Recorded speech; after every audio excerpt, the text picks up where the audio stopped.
welcome to Chili Cookoff, and I'm going to do just a little thing before we get started on the main show, which is Alan and Tess and Arthur in the mirror wall.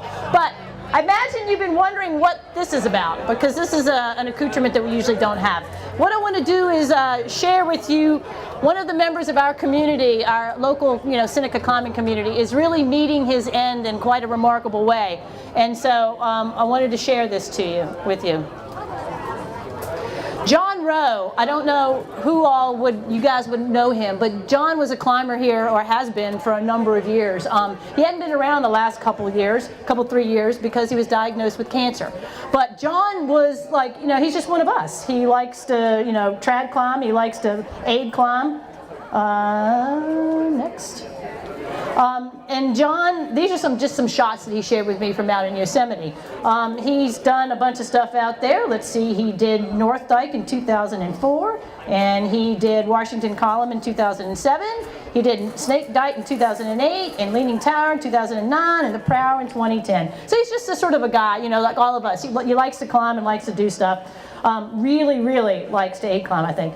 He was, again, one of our community, gives back, Friends of Seneca. I believe this was probably 2011. Trail work, that's up there in the corridor. And oh, look at the guy without his shirt on. There's John and John Hughes and John Rowe. But anyway, so what ended up happening was John was around, and then he wasn't around. And then he came by here like last year, and I knew that he'd been battling cancer. And ever since he was diagnosed, he really I'm fighting this, So he and his wife, Leanne, came around last fall. And he said, I know I'm not going to be doing any aid climbing anymore. My health's just not going to let me, but I really want my aid gear to go somewhere that I think it's going to be used. It'll be appreciated. I said, I can make that happen. So I took some of these pins and stuff, and some of them found their way to Tess Ferguson.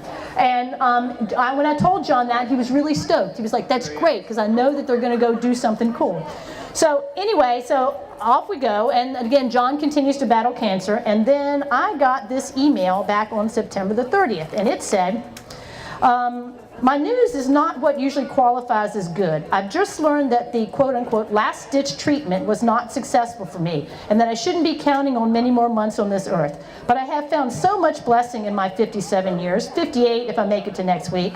If I had been squished in that huge rock fall in El Cap, people would have said he died doing what he loved. But honestly, pretty much if everything I have been has been what I've loved, so that they can say whatever, I am a lucky guy.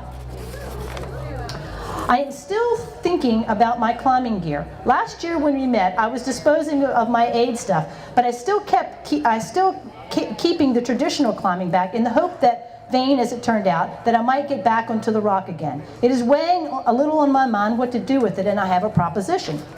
The guides of SRCS have been a steady, friendly presence in my life for many years, and I owe them a lot in terms of learning experience and shared joy on the rock. My memory is that the guides provide their own gear, which they do, at that most wear it out quite frequently, to say nothing of perhaps keeping two sets, one for client work and one for their own projects. That could be quite a burden on someone just starting out. So I want to propose taking that t-shirt, "If you die, we split your gear literally." I have a bunch of gear listed below and would be happy to donate as is to SRCS, with the understanding that it would be split among the working guides in whatever you, Arthur, and Massey feel was an appropriate way. I believe this is all in sound condition. They of course would have to decide what they wanted with it. That just really sort of blew me away, because it's like I never really thought about taking that shirt literally. It's been a joke, and we've had that shirt in the shop for 30 years or something. It's been there forever. But the more I thought about it, I thought that is a really remarkable way to really face your end very openly and honestly. So I said, John, I think that is tremendous. I honor you a lot, and I would like to be able to say thank you, and to say something at Chili Cookoff about what you're doing.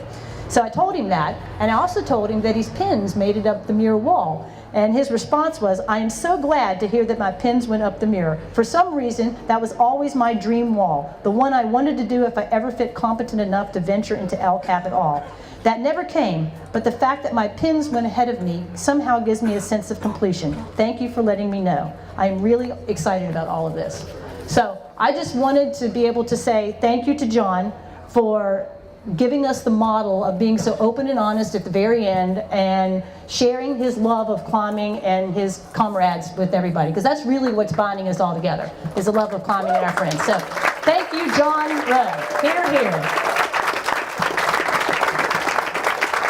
And this is also a wonderful segue into the mural wall, which some of those pins ended up on.